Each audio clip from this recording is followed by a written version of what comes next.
Children's Services is investigating a breach of confidential information. Foster parents have been receiving letters with the Social Security number of a child in county custody, but not necessarily the child who's living with them. NBC4's Ted Hart has more on what a spokeswoman is calling a mail glitch, Ted. Yeah, Franklin County Children's Services says it helps 30,000 children and families each year, but the agency has not said yet how many letters were mailed to the wrong addresses or how many Social Security numbers were put into the wrong hands. The letters are headlined as a release of the Social Security number of a child in agency custody for income tax purposes only.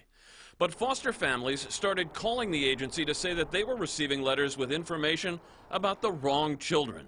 They say the agency told them to shred the letters.